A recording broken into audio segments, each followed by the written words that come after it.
Oh, Rizzy, welcome back to the Psychopedia pod. Kizzy, I am your co-host, Tank the Skibbity Rizzler, here with my co-host. Investigators Lizzie. Gia Loke. Good day, bloke. Oh, because of Australian. The Sheila is ready to begin. What's a Sheila? Like a girl. Oh, a jelly. I know what a joey is. Yeah, what is it? Kangaroo. Yeah, it's a roo. Yeah, it's a kangaroo.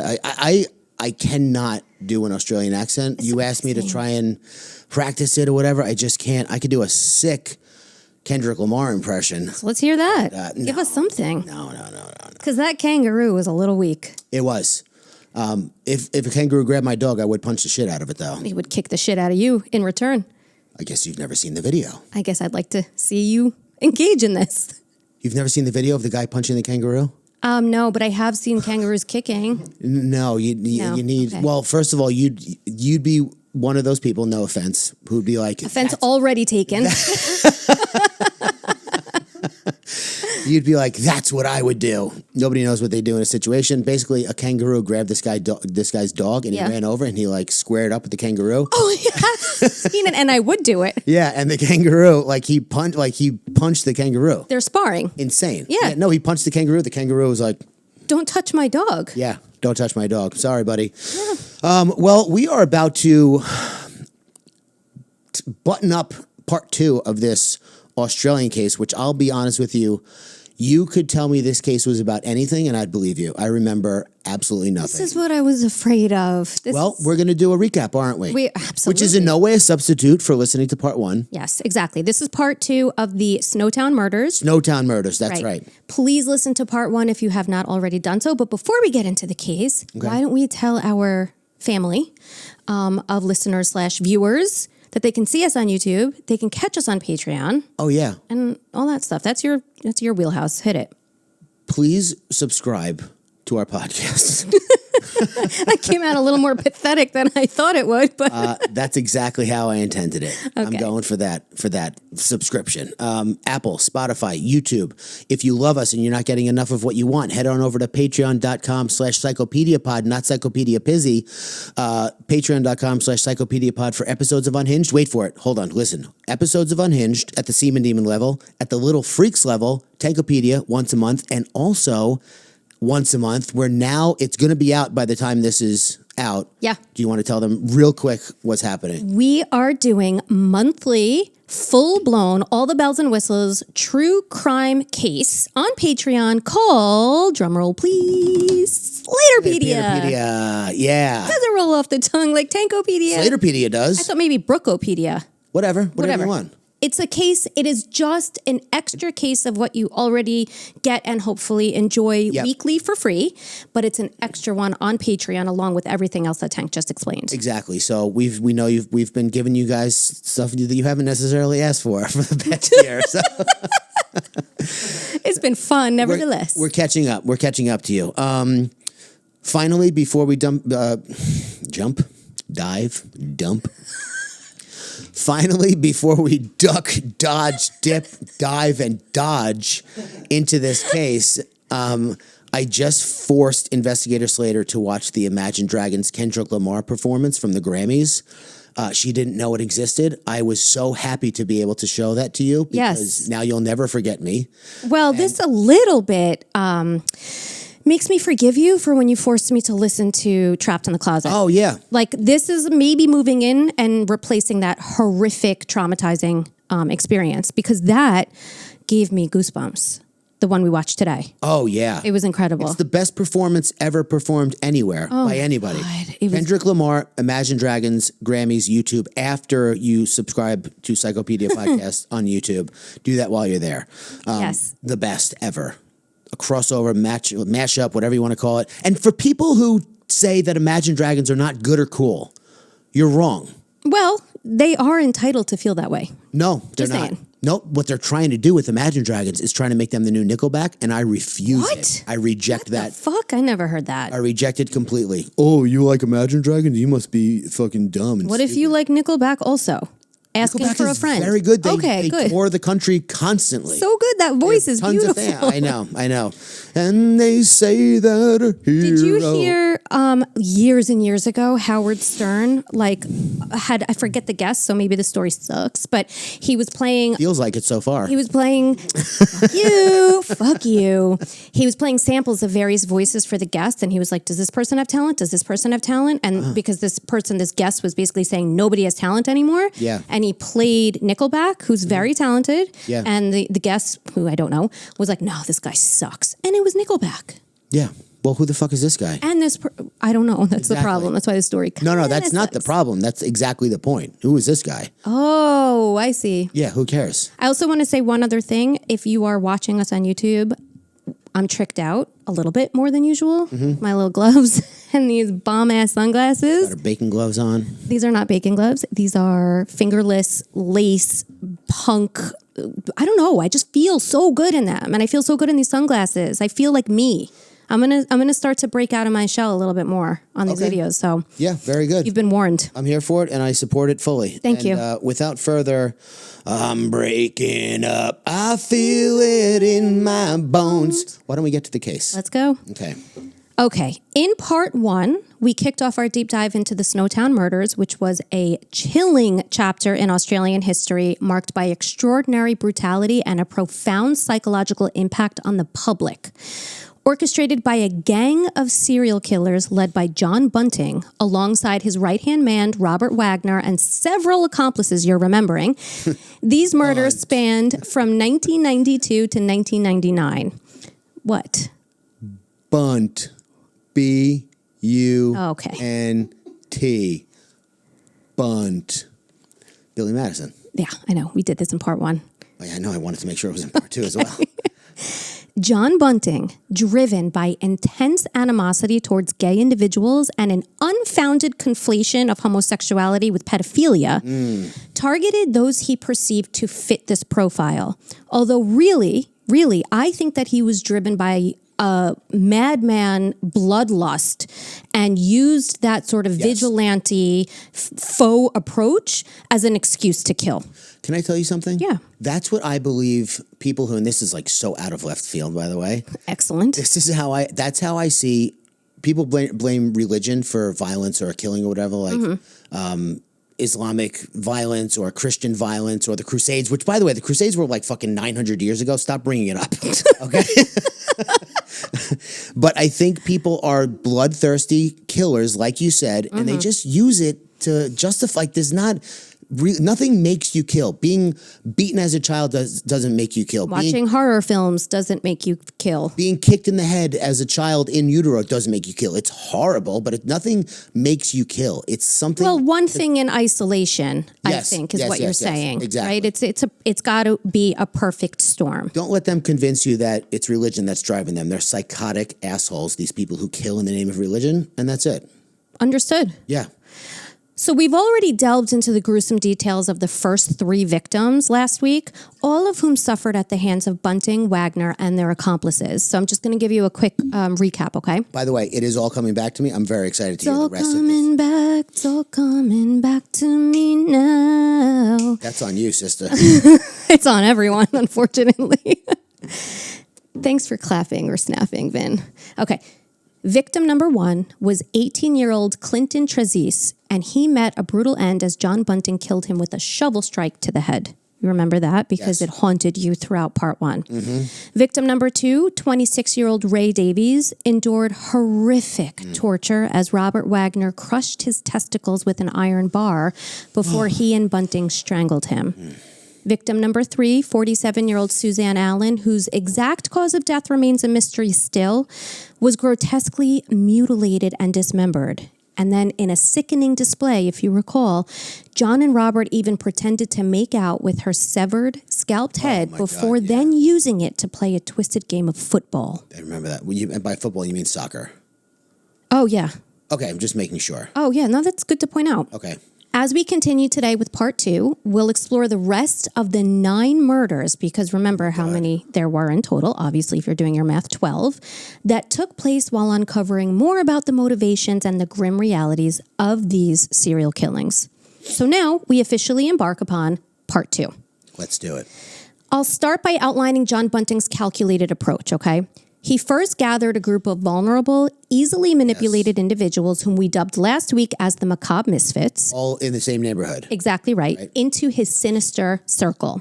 Then he roped them into helping. A sinister circle. I don't know, because that rolled off the tongue nicely. It's way better than macabre misfits. I have to be honest with you, though. I have macabre misfits throughout the script, so it might be hard for me to switch gears.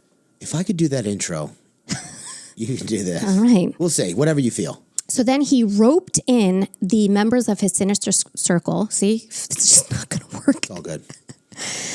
Into helping him to commit these murders and or of disposing the bodies once the murders were already committed. Yes. As we get further into the poisonous weeds of this case, we're going to see that targeting alleged pedophiles became secondary to John's escalating bloodlust.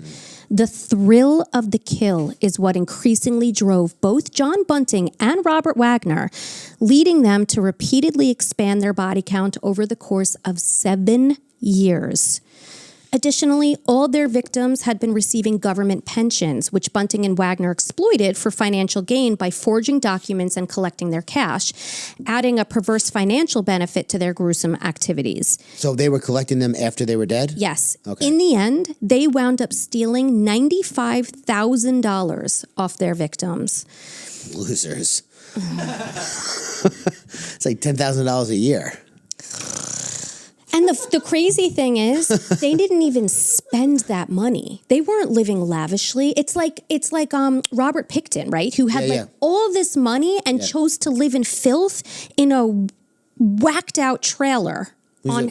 He's a pig man. He was a pig man, but this is similar. This reminds me of that. You have all the money in the world, essentially, or all the money you could want, and you still live in filth. Yeah, I mean, $95,000. I wonder why they weren't flying on private jets and buying mansions. God. Just kidding. I'm just kidding. I'm just having a little fun with you. Okay, well. But I'm done. Hilarious. I'm done with fun.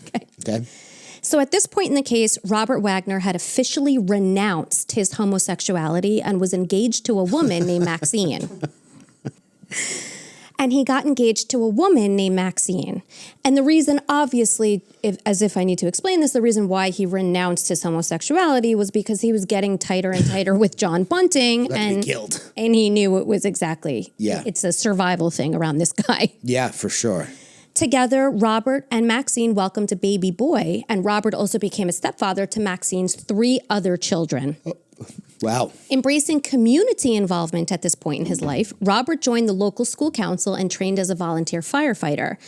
But just as a zebra cannot change its stripes, Robert was still Robert, and very much under the influence of John Bunting, who was still John Bunting. Robert found himself unable to stifle what had become a deep-seated hatred of one of Maxine's openly gay friends, Michelle Gardner, who identified as Michelle, because at this point, Robert obviously is adopting the ideals of John. Yeah. Because that's what a manipulative leader is able to do. One day, while playing with one of Maxine's young sons, 19-year-old Michelle jokingly placed her hands over the child's mouth.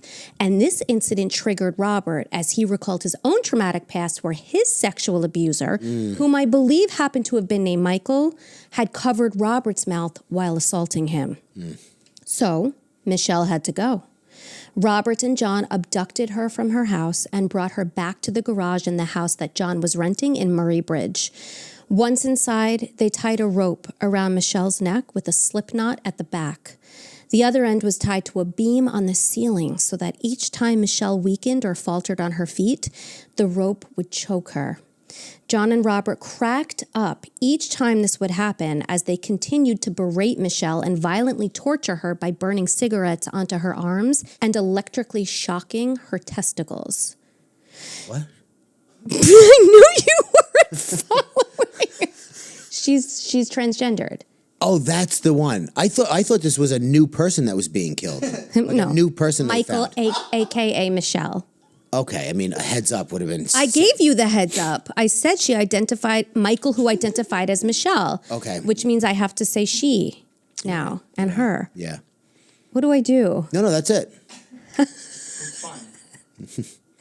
What is it? I just went through this whole thing and he goes, what? He shocked her testicles. That doesn't sound real. Don't you think I need to say her? Yeah. Yes, no, you did Yeah, yeah. Yeah, you Okay. did the right thing. I did the wrong thing. It's a classic mix-up. It's fine. Yeah. It is, but we got to take it out. No, we don't. What? Listen, I'm going to do it right now. I apologize. I was not paying attention, and I kind of was lost in my own thoughts. But I'm on board now. Michael, a.k.a. Michelle. And I have a question. Yeah. She's up on the beam with the noose wrapped around her neck, and she keeps falling off of it, and they keep putting her back up to fall? No, so she's not being hung, right? So she's standing on her feet, and they wrapped a rope around her neck, and they tied that rope to a beam on the ceiling so that gotcha. each time she would falter on her feet or she would weaken, it would tighten and choke her. Gotcha. And then they thought this was the funniest thing each and every time this happened. I mean, these are the hallmarks of sadism. Sounds hilarious. You know what? I listened to an old episode of ours, and it was the one where the guys were going to give the kids on the beach water guns filled with acid God, so that they could shoot each other. Toolbox killers? Toolbox killers, yes. Motherfuckers. How do people... I mean, I realize in doing what we do, there are many depraved people out there. Yeah. But certain things are on like another level of depravity. There is when they say you can't make this shit up, you literally can't. Like, it's not, like, there's a movie out right now called The Coffee Table. I don't know if you've heard of it before. It's like the most disturbing film ever put out. Oh, God, no. This is in the description, by the way. Their baby, the guy drops a baby on the coffee table, and the baby's head gets cut off. Stop. And then now. wait, hold on. And then the whole movie is him trying to keep everyone from knowing what's happening. But that's like, you could never make any of these cases into fictional movies. People would be like, it's too far, it's too fucked up. And it's like, well, this actually happened. Can you imagine sitting around a boardroom and pitching this? No. I mean, and then having people be like, this is amazing. This is going to sell. Right. Yeah. Okay, so remember, John enjoyed prolonging the pain and humiliation of his victims as much as possible. And this is something that he learned after, if you recall from part one, unfortunately, shooting a dog in his shed. Yeah. And it being so quick. And he realized in that moment that he didn't want quick death. Yeah. He wanted slow, painful, humiliating.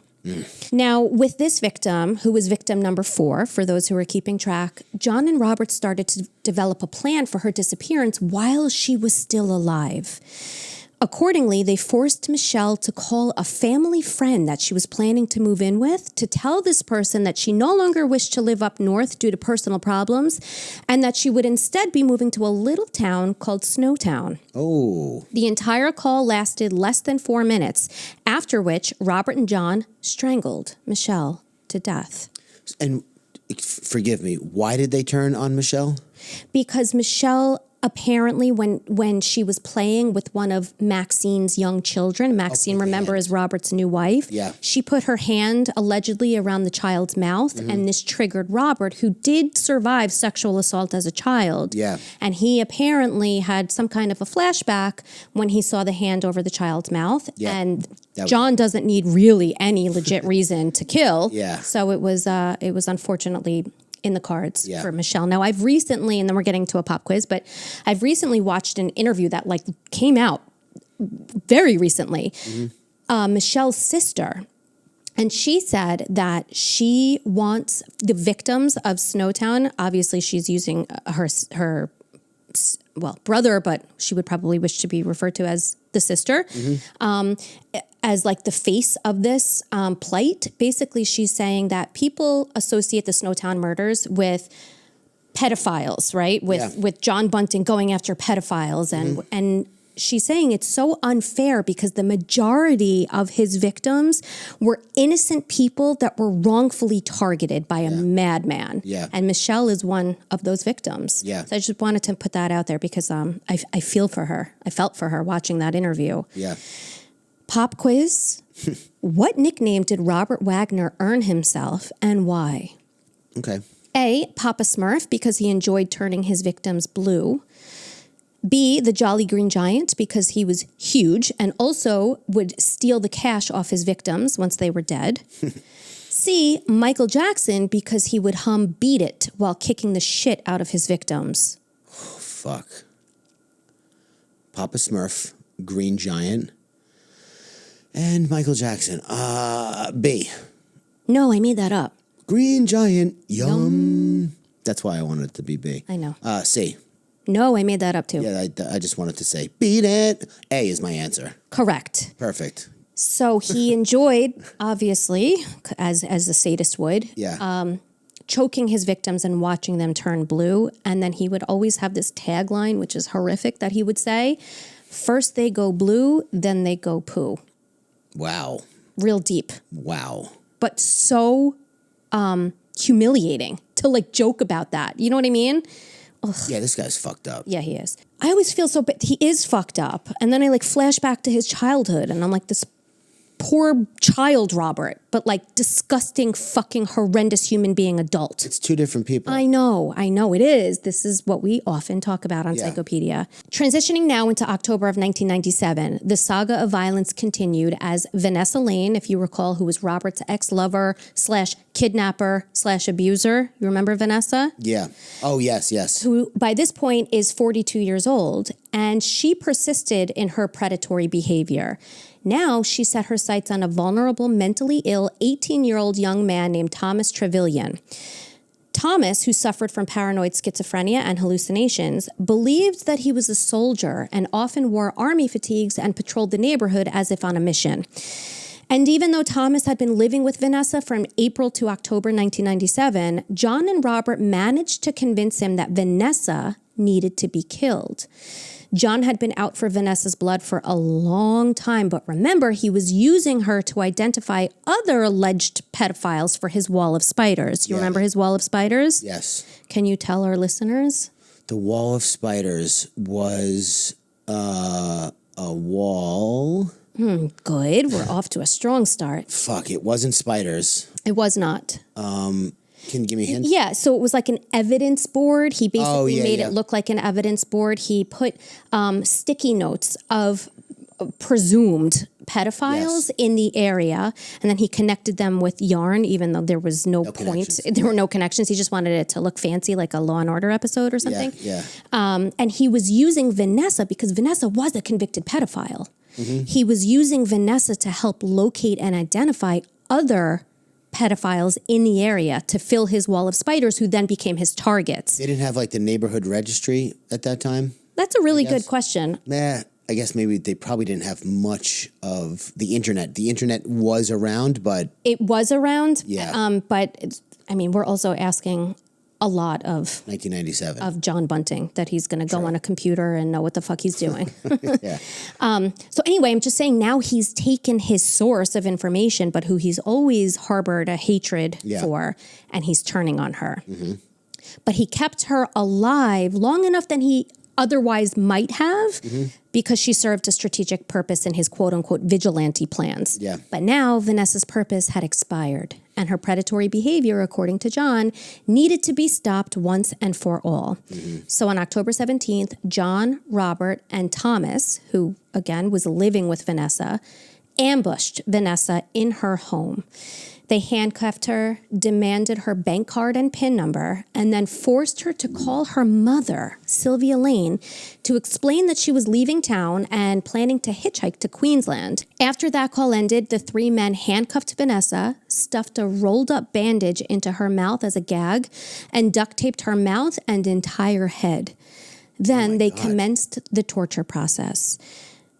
They began crushing Vanessa's toes with pliers. Then they beat her while calling her derogatory names and slurs while laughing at her pain and humiliation. Finally, in an act of brutality, they strangled her until she died.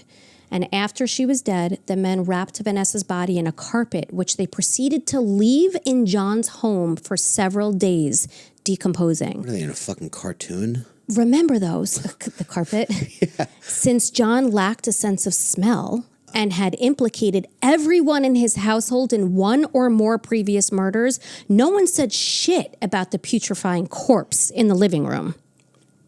Eventually, Robert and John stuffed Vanessa's body into a 44-gallon barrel, making her the first of many to meet that particular gruesome fate.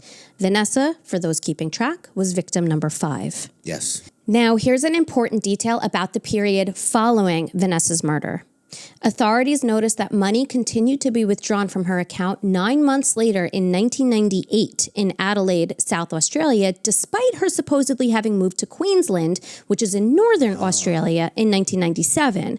Video surveillance eventually identified Robert Wagner as the individual making the withdrawals.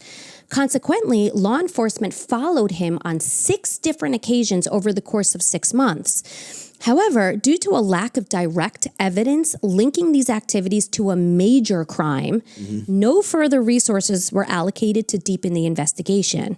Also, the general indifference towards Vanessa Lane, a convicted pedophile, may have influenced the limited scope of the investigation as well. Despite this, Robert still remained marginally on the police's radar. Okay, so just keep this in mind that in 1997 now, the police are starting to pay attention to the macabre misfits / sinister circle. 5 years in. Exactly. An overwhelming theme of this case, regrettably to that point, lies in the missed opportunities by law enforcement. Despite closely monitoring a suspect for 6 months, a deeper investigation and more meticulous scrutiny could have led them to John Bunting, who was Robert's close associate. Yeah. Had they pursued this connection with greater diligence, it might have revealed the extent of their criminal activities and halted the continuation of their heinous killings, obviously preventing further loss of life and bringing about earlier justice for the victims. Or at least put them on notice that, like, exactly. hey, you know, Good we're phrasing. on to you. Exactly. Now, we don't know what yet, but, like, we're watching. Yes. Now, however, in their defense, because there are always two sides, right? Yeah. The voice recordings that John forced his victims to make were effective. Friends and family believed these messages that they presumably received from their loved one, which delayed further investigation. And also the local police force lacked resources and manpower, simply put. Yeah. So, you know, all that said, do I think they should have done more at that stage? Absolutely. Question, do we call these people less disappeared also? Or yeah, absolutely. They were vulnerable individuals that society failed. Yeah. And that when it was even peripherally on the radar, it was dismissed. Yeah.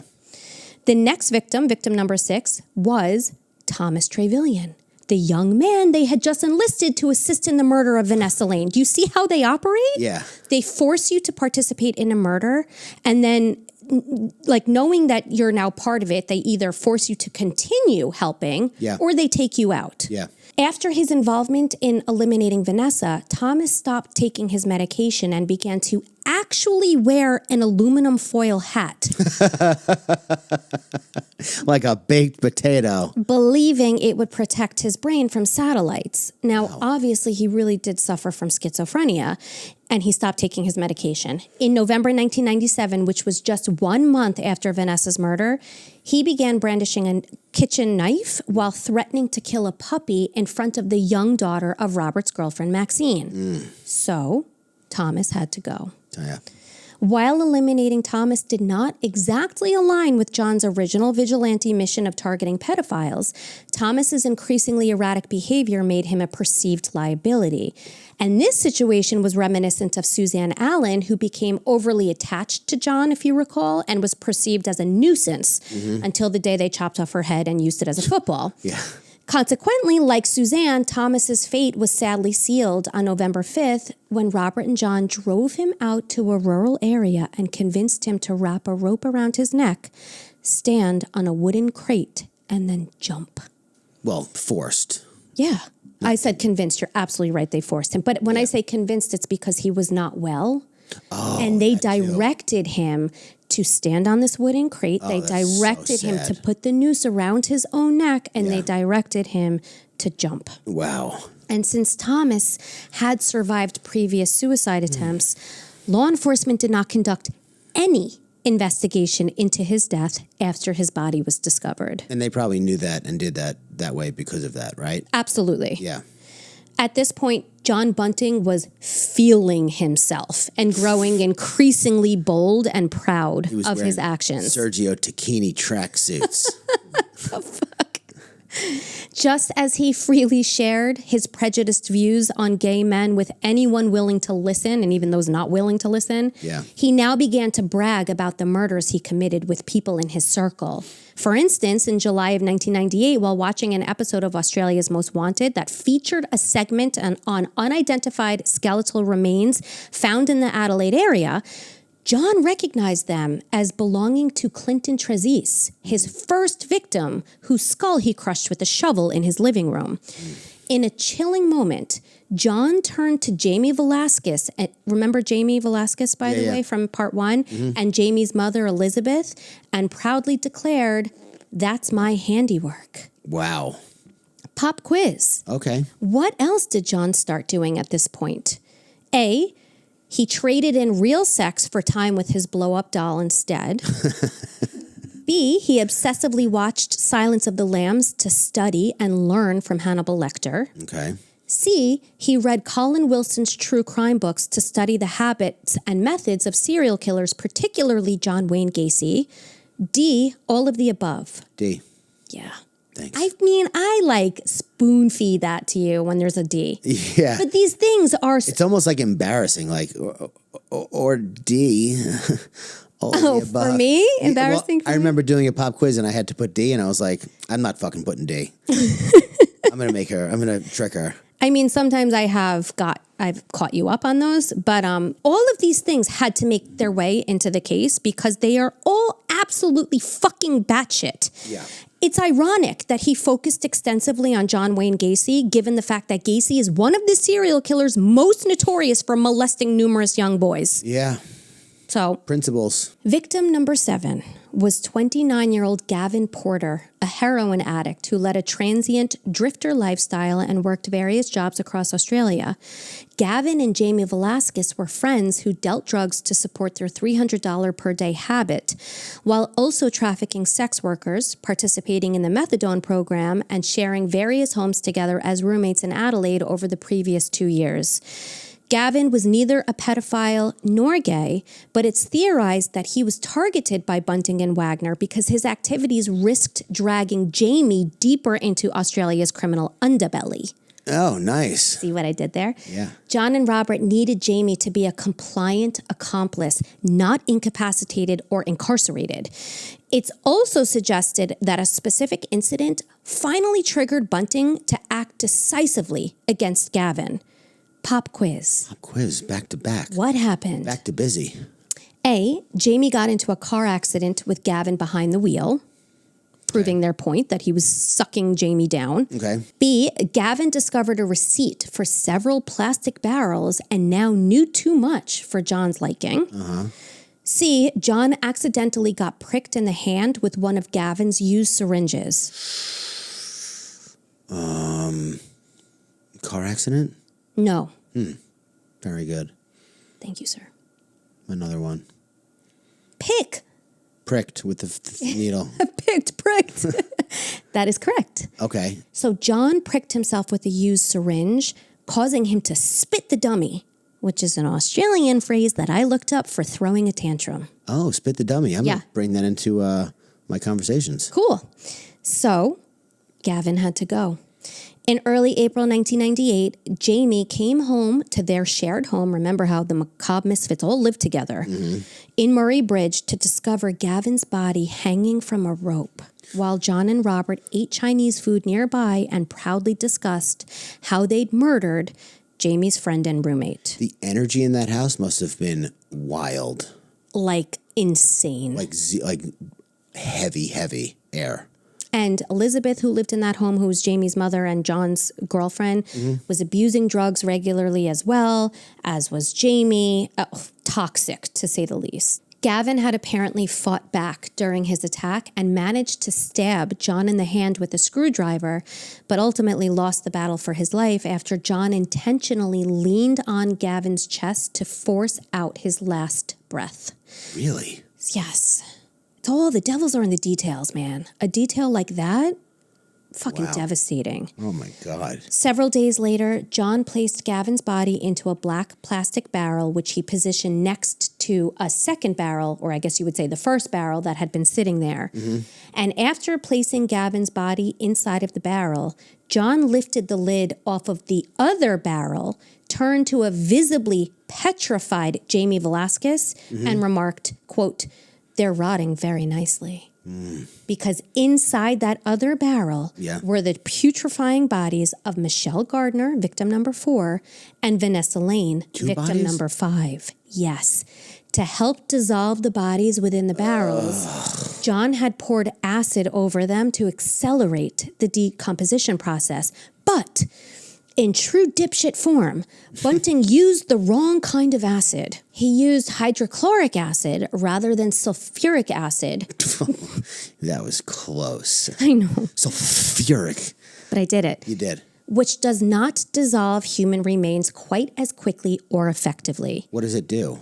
It does help to dissolve the body, but not in the way that hydrochloric acid would have. That shit is so weird that it's like you take something, it just looks like water, and then you pour it on something, it starts going. I know. It's And remember smoking. how John also loved chemistry. Yeah. And loved chemicals, and remember he used to take bugs and put them into chemicals to watch them suffer and die. And why did he know which acid to use? Yeah, you'd think maybe he just remember though he couldn't do chemistry, he couldn't learn it for real because he sucked at math. Yeah. So having now witnessed the contents of those barrels, Jamie was roped into officially becoming an accomplice in the murder of victim number 8. And you see how they do this? I know that I keep going back on it, but this was very much how he committed murders and how he got people to help him. Yeah. He would force them into becoming unwitting, either witnesses or accomplices after the fact or whatever, and then he would force them to participate actively the next time. It's like getting caught eating a cookie by your sibling and giving them a cookie Yes. so that they're in on it with you. Like, you Yes. have Oreos on your face now, too. You can't say shit. Oh, it's so diabolical. Yeah, well, mine was a little bit more innocent, but I mean, got to start somewhere. yeah. So victim number 8 was none other than Jamie's older half-brother, Troy Yud. So you see, at some point in Jamie's relationship with John Bunting, Jamie confided in John that Troy had sexually abused him as a child. Now, both Jamie and Troy had been sexually abused by their father, as well as by a neighbor, if you recall from part 1. So it's sadly not terribly surprising to learn that Troy preyed upon his younger brother as well. At some time in 1998, between August 25th and September 8th, Robert and John handed Jamie handcuffs, a wooden leg off a chair, and brought him to the bedroom in which Troy had been sleeping.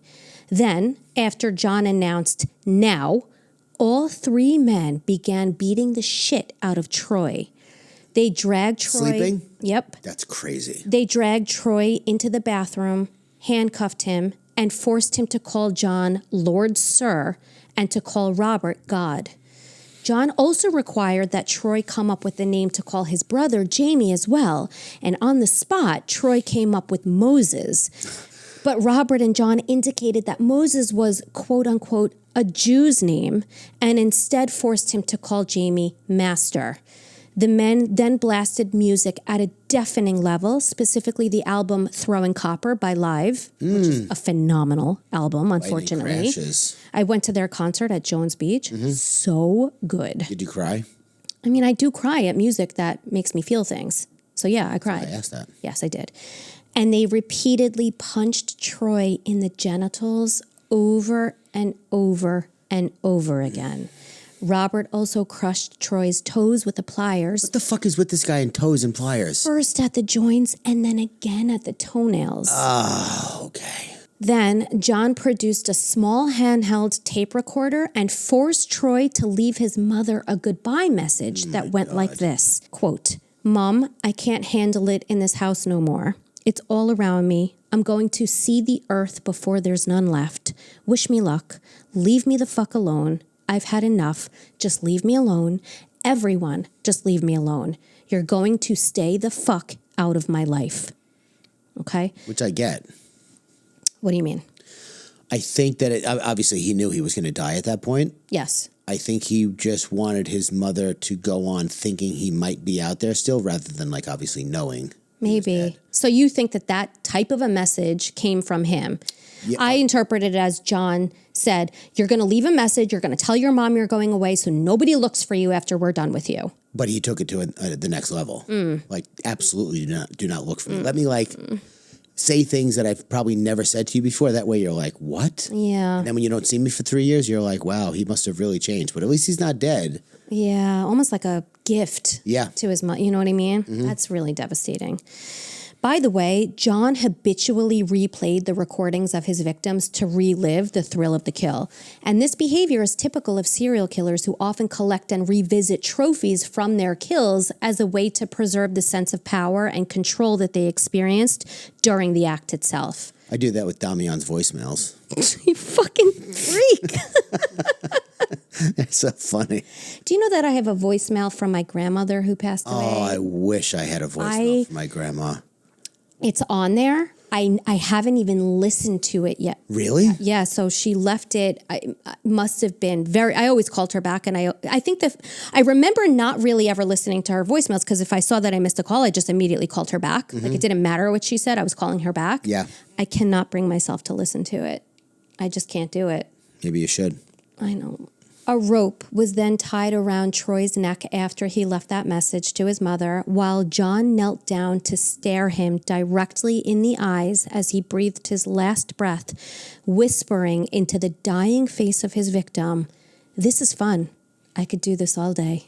Cool, dude. Go fuck yourself. Troy's body was then wrapped in black garbage bags and placed into a black plastic barrel after his feet were first hacked off to make sure that he fit. All of the bodies in the barrels at this point were being kept in the garage of Mark Hayden, the, quote, taciturn dullard. That's right. Remember? Yes. You do remember. Now, I want to take a moment to have a yarn, which is an Australian phrase for have a talk. Oh, I thought I was going to get a yawn break. Oh, a yawn break. Fuck off. So I want to have a yarn about Jamie's involvement with Troy's murder, and really with all of the murders he was sort of peripherally or more directly involved in, because it presents a complex case of psychological manipulation and fear-induced compliance, which we're going to circle back to when we get into the trial. It's really powerful. Okay. During the course of the murders, Jamie frequently left the room completely overwhelmed and sickened by the violence. However, he repeatedly returned, compelled by John Bunting, the dominant, maniacal leader of the group. Jamie had adopted a kill or be killed type of mentality. In various interviews, Jamie has consistently expressed that he was terrified of John Bunting. His fear was so profound that he felt he had no choice but to serve as his accomplice. And this dynamic can be understood through several psychological lenses. One, coercive control, which is a tactic often seen in abusive relationships. Two, learned helplessness. Jamie, being under constant threat or control, or both, felt powerless to change his situation and experienced a diminished ability to resist or escape, despite opportunities to do so. Because think about it, right? He was a grown man. He had a car. He had money somehow. Yeah. But he always came back to that house with John, knowing what he was going to be pulled into doing. Yeah, when someone's got a grip on you like that, nothing else matters. Absolutely. And the third thing is trauma bonding, whereby they both became emotionally hooked into the relationship, making it extremely difficult for Jamie to unlock himself and escape from under thumb. Yeah. We're now moving on to victim number 9, who is 17-year-old Frederick Brooks, the son of John's new girlfriend, Gail Sinclair, who was the sister of Mark Hayden's wife. Okay. All right. You don't necessarily have to follow the bouncing ball on this.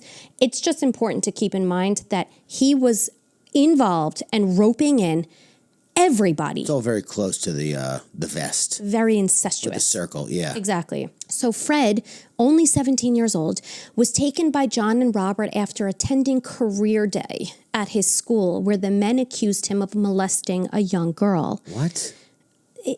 It didn't happen. Yeah, no, that's why I said what. Exactly. According to interviews provided by Jamie years later, there was never any girl.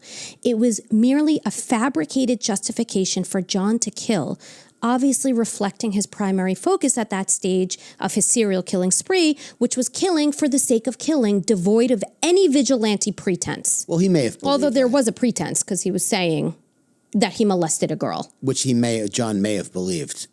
Whether he had evidence or not, I really find that doesn't matter when you're that level of gone. Yeah. Yeah, I think you're right. You know? John Bunting was out for blood, though, simply for blood's sake. And what he did to Fred Brooks is so horrific that it bears a special trigger warning in this already brutal case. So just remember now, this is the son of his new girlfriend. Yeah. After beating the crap out of young Fred, Robert and John shoved an entire lit cigarette up his nose and into his ears while John blew on them to keep the flames hot. Wow. John connected 2 metal alligator clips from a Varaic, I'm probably pronouncing that incorrectly, electrical transformer. So he took 2 alligator clips and he connected it to Fred's penis and testicles, gradually increasing the voltage from an initial 20 volts up to 260 volts over the course of several hours. The clamp alone is enough. Yes. During this time, John also forced Fred to record a message on a tape recorder, falsely stating that he'd met a girl and that he was leaving town to join her in Perth.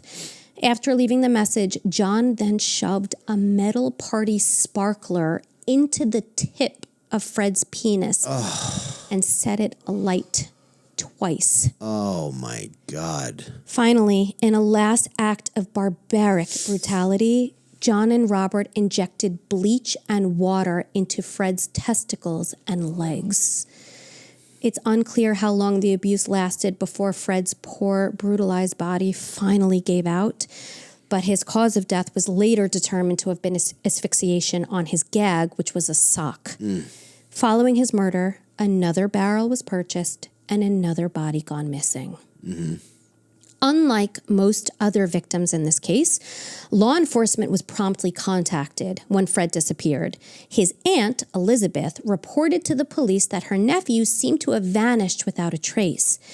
However, the investigation was short-lived. Just 9 days later, the missing persons file was abruptly closed. Because just these people, like this group in society, to your earlier point, were just less disappeared. They just did not garner the attention that they deserved. Yeah. Remember how I said in my intro in part 1 that a woman engaged to John Bunting wound up spending her days in a psychiatric facility, rocking back and forth, clutching a porcelain doll? Well, it was Gail Sinclair, whose son, Fred, and sister Elizabeth, Fred's aunt, who called the police to report that Fred was missing, which we're going to go on to hear, became another victim. Elizabeth? Yep. I thought there was only 9 there's 12 victims. There's 12. And we're about to talk about victim number 10. Okay. Who was 29-year-old Gary O'Dwyer. Gary was Bunting's next-door neighbor and previously suffered brain damage, memory loss, and an inability to perform basic functions after being struck by a hit-and-run driver on the side of the road in Adelaide on Christmas Day in 1994. Wow. Gary was living in Murray Bridge by 1997 when he was approached by Jamie Velasquez asking if he fancied going out for drinks. Then Gary was taken back to the house where he was tortured, killed, and stuffed into a barrel that was then stored in Mark Hayden's garage. So they're just killing anybody now. Well, why was Gary O'Dwyer killed? Because John felt that he looked gay and he was a quote-unquote pathetic, epileptic piece of waste. Man, this guy would have killed me when I was 19 working at J. Crew. Shit. Wearing turtlenecks. Yeah. You worked at J. Crew? Yeah. How did I not know that? Everybody thought I was gay. To the point where I was like, am I fucking gay? Right. Like literally everyone asked me if I'm gay and I'm not attracted to men. This is kind of shit. Like, what the fuck? Those intrusive thoughts you struggled with. Oh, yeah. Yeah. Yeah.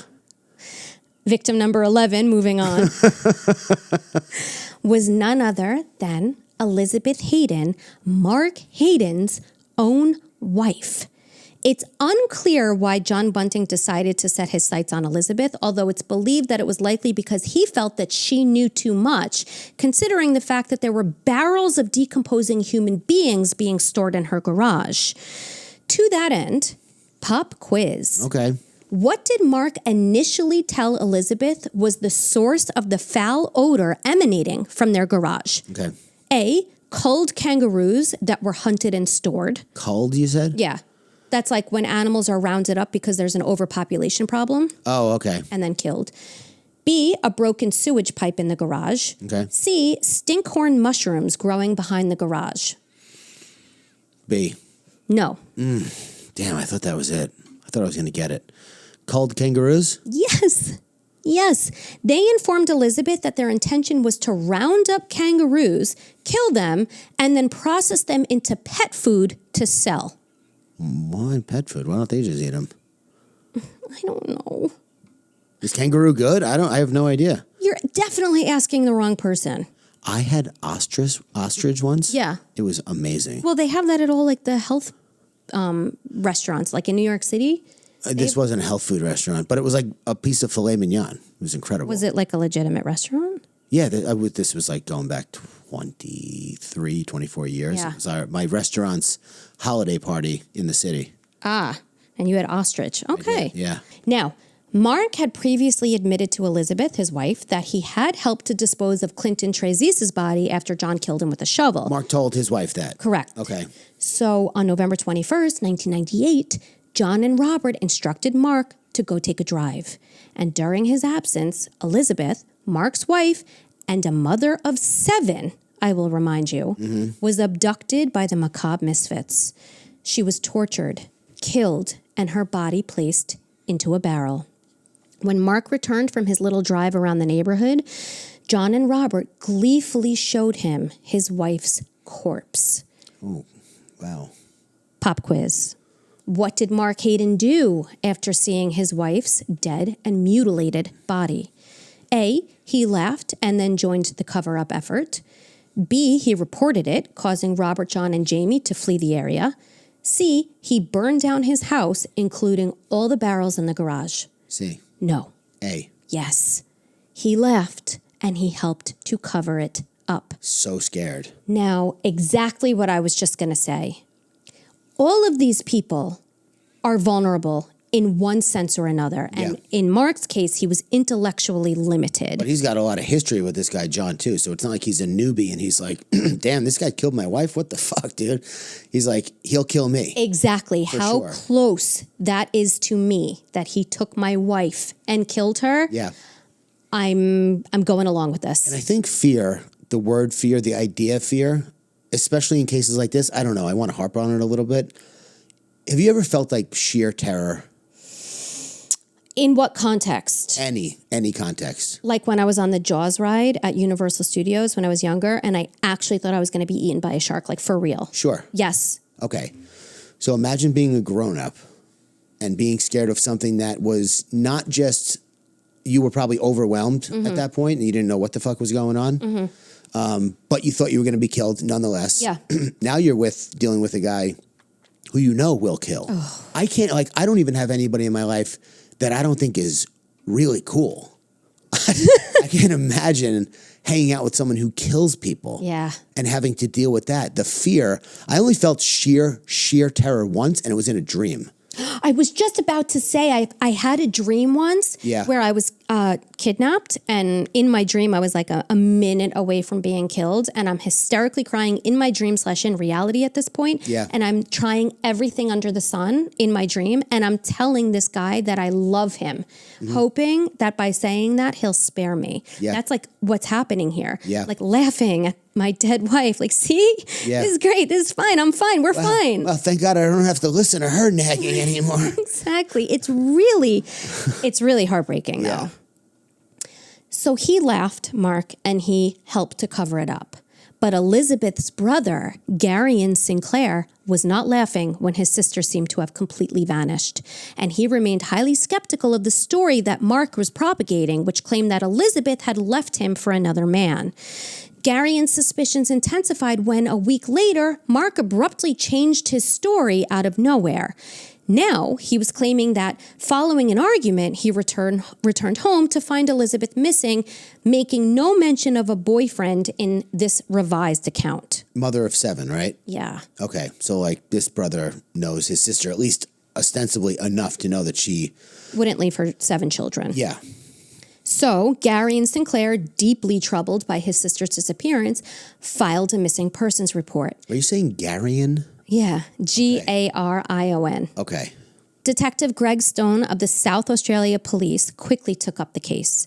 He immediately found it suspicious that Elizabeth's own husband, Mark, had not been the one to report her missing. Yeah. When Mark, John, and Robert were all asked to provide statements, they miraculously echoed the same exact version of events. But Detective Stone wasn't buying this rehearsed narrative, so he ordered multiple searches of Mark Hayden's home. And during these searches, critical evidence began to surface. Elizabeth's purse, ID, and bank cards were found in one sweep, and her constantly worn wedding band and diamond engagement ring turned up in a drawer on another occasion. Mm-hmm. Then, soiled clothing of hers was also discovered in a garbage bag. Forensic analysis intensified when luminol revealed traces of blood in the laundry room, blood that Mark claimed belonged to a dog that had recently given birth. What? Yep. They found blood in the laundry room, and this was his explanation. I can't even imagine giving me 10 guesses. I would come up with that. I should have made that a pop quiz. Detective Stone's meticulous investigation was piecing together a very grim puzzle, casting doubt on the rehearsed stories provided by Mark and his associates. Mm-hmm. Then Detective Stone entered the garage. Immediately, he was hit with a horrifically foul odor and noticed what appeared to be maggot casings. Ooh. And amongst the maggot casings, Detective Stone found nothing.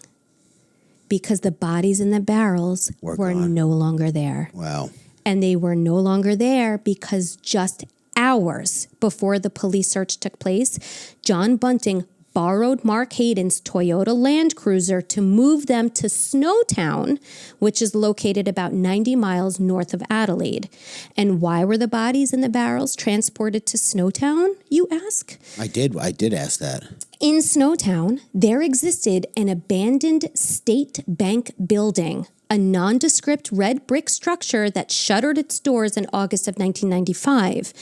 John Bunting began leasing this building in 1999 for $60 a week with very sinister intentions. The building contained a small kitchen, bathroom, manager's office, customer counter, and, crucially, a central old-fashioned vault secured by a thick steel door with a lock and key. Okay. It was into this vault that John, Robert, Mark, and Jamie placed the bodies in the barrels. Until a few weeks later, when a significant issue arose. The stench from the vault began to seep out, attracting the attention of the landlord who lived in a small home attached to the bank. Mm-hmm. But John, ever the brains of the operation, devised a solution to the problem of the odorous vault. Along with his group of macabre misfits, John returned to the vault with bags of pre-mixed cement, a hose, tools, and a change of clothing. Despite his penchant for opening the barrels to view his decomposing trophies on a regular basis, John's plan was to fill the barrels with cement so he could sink them into a body of water. However, this plan encountered a snag. There was insufficient space inside the barrels to add cement due to the combination of decomposing flesh and liquid acid already filling them up to the brim. Yeah. Undeterred, John Bunting crafted yet another disgusting plan to address this new challenge. They would hack the bodies up into itty-bitty little pieces. Oh, cool. To make room for the cement. Now, neither Mark Hayden nor Jamie Velasquez had the stomach for this, but John and Robert loved every fucking minute of this gruesome task. Really? Robert chopped off the deceased victims' limbs while John defleshed them, because remember, he used to work at an abattoir. removing muscle from bone and discarding the smaller pieces into an extra barrel that he purchased. Probably didn't take much, though, right? They're in acid for... I doubt it took much. Yeah. When Jamie peeked inside the vault, he noticed John tearing apart what was left of Troy's body, who, if you recall, was Jamie's half-brother, while viciously and repeatedly stabbing Troy's quote-unquote filthy testicles with a knife. Very cool, dude. Very cool. After mutilating Troy Yud's body, John and Robert placed the lids back on the barrels and decided to finish the job later. They locked the vault and left the building along with Mark and Jamie, who had been outside smoking cigarettes, barely holding down the contents of their stomach. Oh. Now, unbeknownst to John, the police were intensifying their investigation into the disappearance of Elizabeth Hayden, who was reported missing by her brother. We know this. The investigation, which was initially spurred by irregularities in 1997 when Vanessa supposedly relocated to Queensland but had financial activity popping up in Adelaide, That's right. was gaining traction. Early inquiries into Clinton's murder in July 1997 had escalated following Elizabeth's disappearance, triggering a major police operation by this point. John Bunting, Robert Wagner, and Mark Hayden were now prime suspects in the disappearances of Clinton Treviss, Suzanne Allen, Vanessa Lane, and Elizabeth Hayden, because now they're piecing shit together. All of these people in the recent past from the same area have unexplained disappearances. Yeah. The home and cell phones of John, Robert, and Mark, whom law enforcement had nicknamed the Three Amigos, were now under surveillance. However, Australian law imposes specific constraints on surveillance activities. So, while investigators had received authorization to tap their phones, the law did not allow them to listen to these calls in real time. Unless there was something happening or no? No. Okay. In Australia, phone tapping and surveillance laws are designed to balance law enforcement needs with individual privacy rights per the Telecommunications Interception and Access Act of 1979. Under this act, a warrant is required for lawful interception of communications, and such warrants are issued only if there is a clear justification that will aid in the prevention of serious offenses, including murder. Yeah. However, these warrants typically allow for the recording of communications to be used for later analysis rather than live monitoring. Mm-hmm. This is intended to minimize the intrusion into personal privacy. Between the dates of February 25th, 1999 and May 20th, 1999, John, Robert, and Mark were all under physical surveillance approximately 25 times, though these were brief and intermittent at best. During this time, the group relocated from Murray Bridge to a rental house in the northern suburbs of Adelaide, so they moved. And notably, on Mother's Day, May 9th, 1999, a day when no surveillance was being conducted, they committed another heinous, albeit their final act, when they claimed the innocent life of David Johnson, making him their 12th, and as I said, final victim. Mm-hmm. So we're coming to the end here. David Johnson, who was Jamie Velasquez's stepbrother, was someone that John Bunting simply did not like. So David had to go. As a result, John instructed Jamie to lure David with the prospect of buying a computer from a mate for the appealing price of just $200, with the catch that they needed to travel to the remote town of Snowtown to pick it up. On the evening of their journey at 6:40 p.m. and then again at 6:56 p.m., Robert and John made 2 calls to Jamie, both of which were intercepted and recorded by the police. And during those calls, they discussed a meeting at the bank with, they called David Johnson this, it's either Pusshead or Pusshead. Pusshead. Really? P-U-S? No, 2 S's. Oh, Pusshead then. Okay. I didn't know which one it was. Or maybe it's I didn't want to presume. Or maybe it's Pushayed.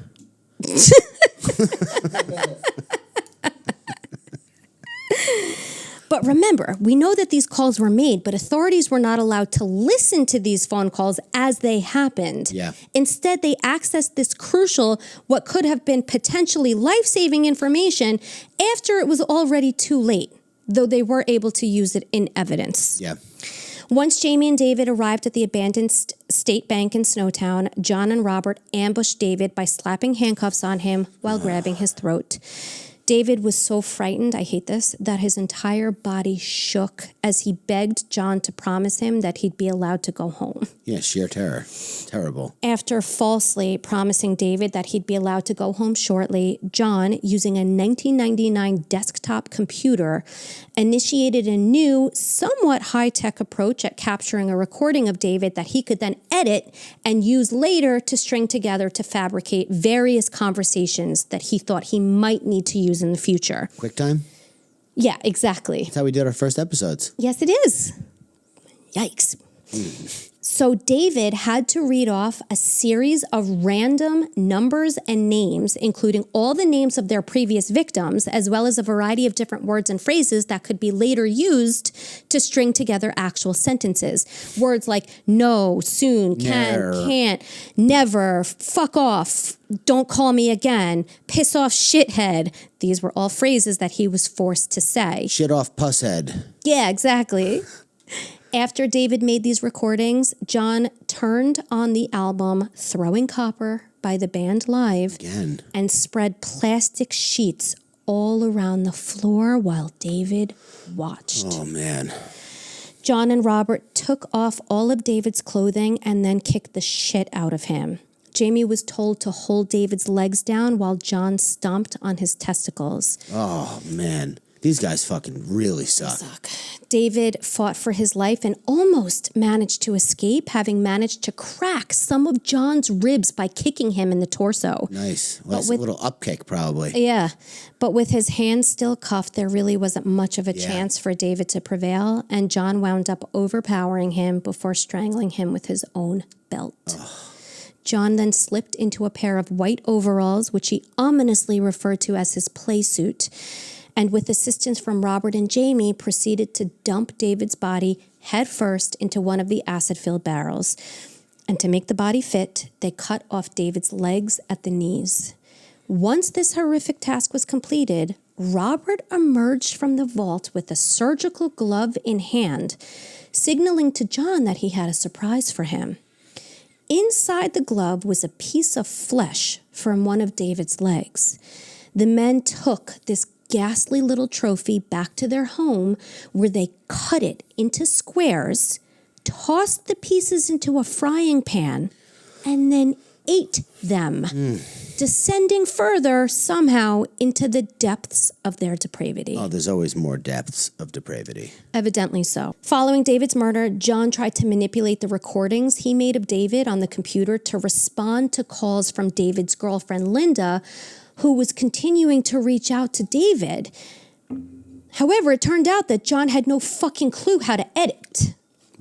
Why would you think about that? Right. So he devised a new plan. John provided David's girlfriend, Linda, who kept calling David to find out where he is. Oh, yeah, that's right. John gave her a prepaid mobile phone, claiming that it would allow her to contact David, who had run away with a 13-year-old girl that he impregnated. Wow. This was John's story. When Linda used this prepaid phone, John's new girlfriend, Gail Sinclair, she impersonated David's supposed young and impregnated 13-year-old girlfriend. So Gail, posing as a 13-year-old girl, told Linda each time that she called that David wasn't available. One time he was in the bathroom, one time he was here, one time he was there. And this ridiculous charade continued until 8 days later, when Linda's next call coincided with widespread news revealing the grim discovery of bodies in barrels at an abandoned bank in Snowtown, because eventually the law caught up with John Bunting and his macabre misfits. Yeah. First, they discovered Mark's abandoned Land Cruiser that John used to transport the leaking barrels of bodies from Mark's garage to the bank vault. And according to the man whose property the Land Cruiser had been parked on, who was a friend of John's, he indicated that he and Mark would drive the vehicle back and forth between his house and, drumroll please, some abandoned state bank in Snowtown. So now the police had a location. Yep. And now they were also able to listen to past phone recordings, so they were able to piece things together. On May 20th, 1999, at approximately 12:30 p.m., 7 years after John Bunting's first murder, law enforcement agents entered the abandoned bank, instantly assaulted by the unmistakable stench of death and decomposition. As they ventured deeper, they found 6 large barrels lined up along the back wall. Inside these barrels lie the remains of 8 dead, mutilated, and dismembered bodies soaking in a liquid human soup. Displayed on top of the barrels were chilling tools of the serial killer trade, handcuffs, knives, and gloves, all silent witnesses to the horrors that had transpired there. Within that same hour, the largest serial killing investigation in Australian criminal history commenced. The following day, May 21st, John Bunting and Robert Wagner were arrested and detained at Yatala Labor Prison in Northfield, which is a suburb of Adelaide. 4 days after that, on May 25th, Mark Hayden was apprehended, followed by the arrest of Jamie Velasquez 1 month later. My son said May 21st the other day. I don't feel too bad. I mean, your son is very small. I don't feel great. The South Australian... Bigger than you. You're so funny. You're just so original, too. The South Australia Police Department collaborated with the Major Crime Unit to form a task force of 33 officers led by Paul Schramm, a veteran officer and lecturer in serious crime management. And this formidable team rapidly made significant discoveries. Within weeks, they not only uncovered 8 bodies in the barrels, but also found 2 additional bodies buried in the backyard of Suzanne Allen in Salisbury North, South Australia. Furthermore, they connected skeletal remains discovered nearly 5 years earlier in Adelaide, which belonged to Clinton Trezise. The initial hearing for the macabre misfits took place on December 11th, 2000, a full 19 months after their arrests. By the time of the hearing, the evidence was so compelling that they were able to formally charge Bunting, Wagner, and Hayden with the involvement in at least 10 of the 12 murders.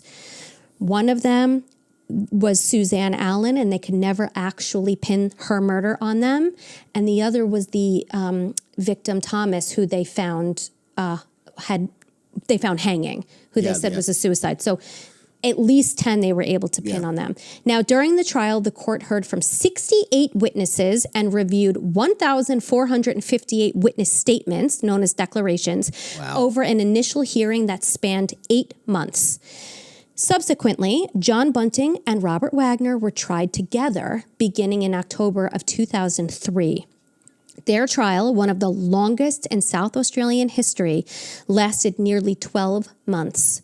John Bunting was ultimately convicted of 11 murders, while Robert Wagner was found guilty of 10. So the victim that they had originally assumed died by suicide, they were able to pin on them. Good. Mark Hayden was tried separately, charged with assisting in the murders and the disposal of the bodies. Jamie Velasquez, on the other hand, struck a plea deal with the prosecution. He admitted to 4 murders and became the Crown's key witness against Wagner and Bunting, and his testimony became crucial in bolstering the prosecution's case against them. Thanks to his cooperation, Velasquez was sentenced separately and not alongside Bunting and Wagner. And here's an interesting fact. The media was prohibited from displaying Jamie's image to protect his safety due to concerns that he might be targeted in prison for his role as an informant. Oh, yeah. A stark reminder that snitches Get stitches. Yeah, I mean, they're going to find that out anyway. Probably. Yeah. Jamie's defense attorney, Rosemary Davey, provided the following statement at his sentencing hearing. And I just want to read this because I think that this articulates what I was trying to articulate earlier when I was talking about how, in many ways, Jamie obviously was a victim. And this is what she said. And this is a direct quote. "The story of James Spiridon Velasquez is not the story of an evil young man. I can hear skeptics say, oh, another take of a hard done by life to excuse criminal behavior. But this man had an appalling and completely dysfunctional upbringing, a complete absence of what some people would call a normal life. Sexual abuse, a lack of appropriate intervention and care for him. The submissions on behalf of my client tell the story of a relationship between a teenage boy and the man who filled the role of a father. That man was John Bunting. John Bunting is a depraved, disturbed, if not deranged, vicious killer and dangerous killer. The relationship was one of power and corruption of my client. This young man had the courage to speak to police initially and over time, broke the bonds of John Bunting, and pleaded guilty. And then in her plea for leniency, Rosemary Davy highlighted what she described as a, quote, psychiatrically important notion, which was the progression of violence in John's behavior in the presence of Jamie. John frequently espoused hate rhetoric discussing sexual abuse, pedophilia, and retribution against gay pedophiles. And this rhetoric became a central element in his relationship with Jamie, transitioning from grooming to coercively controlling and manipulating him into participating in horrific crimes. Jamie, both dominated and terrified by John, depended on him, having no other competent adult to turn to, which positions Jamie as a victim as well.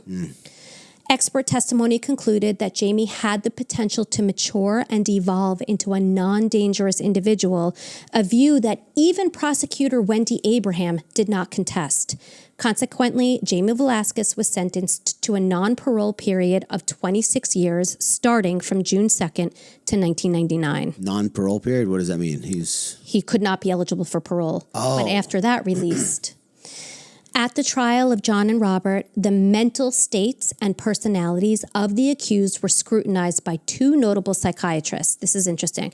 Dr. David Barnes characterized John Bunting as exhibiting traits typical of a psychopath, including a significant lack of empathy, manipulativeness, and a desire to control others. He noted Bunting's capacity to charm and manipulate, which underpinned his ability to maintain control over his accomplices and assert his leadership within the group.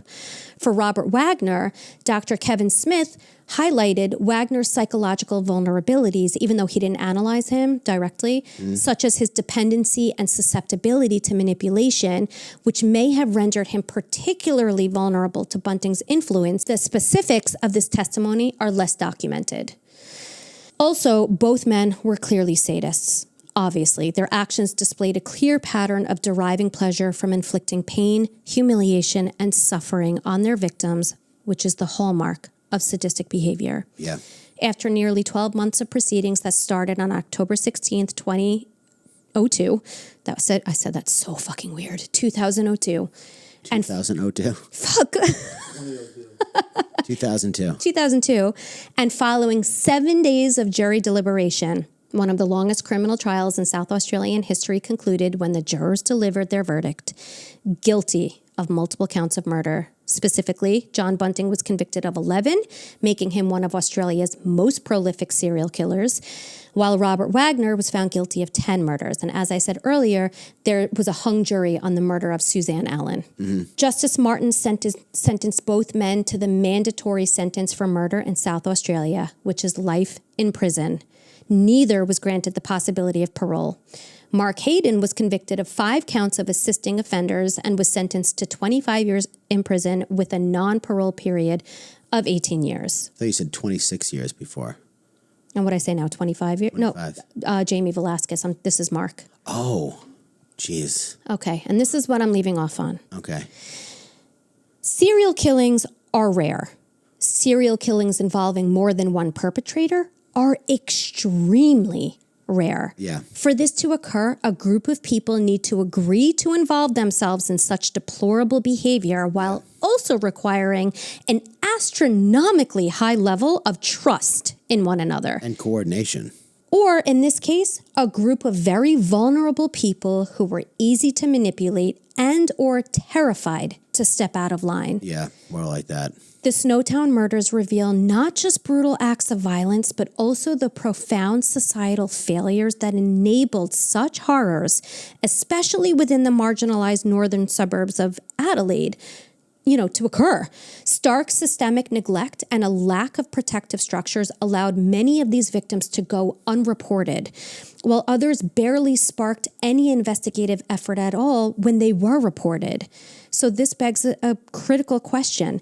How did so many people, both perpetrators and victims, fall under the sway of one manipulative individual? John Bunting's devastating influence amplified by societal shortcomings that failed the most vulnerable, cultivated a breeding ground for his psychopathy, perpetuating his reign of terror for years and making him one of the most prolific serial killers in Australian history. And the subject of our two-parter, which has officially ended. Wow. That was a I need to lot. chuck a sickie after this. What does chuck a sickie mean? Take a sick day in Australia. Oh, nice. I mean, you got the sayings down. I mean, you know, The I accent, got that. not great. I haven't really taken a stab at the accent. Me either. Good on you, mate. Good day, mate. That's not a knife. This is a knife. Nice. Nice. Crocodile Dundee. It's the only phrase I can say that even sounds remotely Let's maybe Australian. quit while we are somewhat ahead. You think we're ahead? I mean, we're not totally behind after that. Yeah. I want to do my Tanks tidbit. I was just going to ask you if you had that for us today. I do. It's so simple. It's just a piece of advice, more of a recommendation or a suggestion. And it might make sense to people. It might not. But it helped me. So you, but you, more you, and you too, I guess. That thing that you think about all the time before you go to bed in your worst moments that you regret, you fucking cringe every time you think about it. It's time to let it go. Like, it's time. It's been way past time. But just as a reminder, like, you don't have to think about that ever again. And your life will not change in any significant way. Like when I hugged the rabbi by mistake and he elbowed me. How long ago was that? 13 years. Yeah, I mean, there's a parable that I love. Two very religious men, whatever, I don't know, walking down a road. And they come to a puddle and a woman is standing at the puddle. Okay. One of the guys picks the woman up and carries her over. They're not supposed to touch women at all. They're walking. Like 20 minutes later, the one guy goes, I can't believe you picked that woman up. Like, that was crazy. How could you do that? And the guy goes, yeah, I picked her up, but at least I put her down back there. I don't get it. The other guy was still carrying her. Oh. Yeah. I'm Like, still thinking about it. couldn't get over it. Yeah. Like, at least I put her down. Wow. Yeah.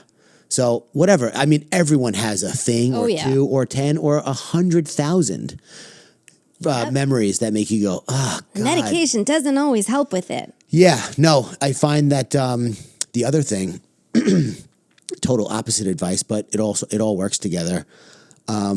If you find yourself overthinking at night, especially when you're going to bed, the way that I fix that, total accident, much the way I learned most of my breakdancing moves was by falling into them. And they are sick ass moves. Trying to control it. It was like trying to like stop a freight train. Like, I'm not Spider-Man. I don't, you know what I mean? Yeah. I can't, it's not going to happen. So I got so frustrated with my own brain that I was like, you know what, brain? Fucking think about whatever you want. I don't care anymore. And my brain went dead quiet for like a minute. Disassociated. Yeah, I was like, you were able to come out of your skin to communicate with your skin. I was like, dude, just go nuts. I don't care anymore. I can't control it. It's like the Eckhart Tolle untethered soul thing. Like, you are not your thoughts. Your thoughts are programming and really discomfort in your own skin, because at least if you're thinking, you don't have to feel what you're feeling right now. Thinking is an addiction for a lot of people, and they don't even realize it. If you don't think that's true, try and stop. Then you don't have the thinking addiction. I don't know one person who doesn't Yeah. think incessantly, Right. you know? So That's good. I like that. I'm not going to say stop thinking, but try and give it a shot. Give yourself literally 5 seconds of non-thinking and start there and build on that. I like it. Yeah. All right. So that was an actual doozy. I wish I said doozy before. That's but, okay. I'll but I'm take it saying it now. So listen, if you're still here right now, you're real as fuck. Yeah. Thank you. Really. Thank you for sticking this one out. She doesn't even want to be here. And, That's a lie. I could live here. I love this shit. but you're realer than her. Okay. Yeah. Well, just because, like, you know, like you said, you love it. You're obsessed with it. So Yeah. if you made it this far, really? We appreciate you. We really do. Really appreciate you. But we have to go because I can't do this anymore. So we'll see you guys at the next episode. Thanks for listening. Bye. Bye.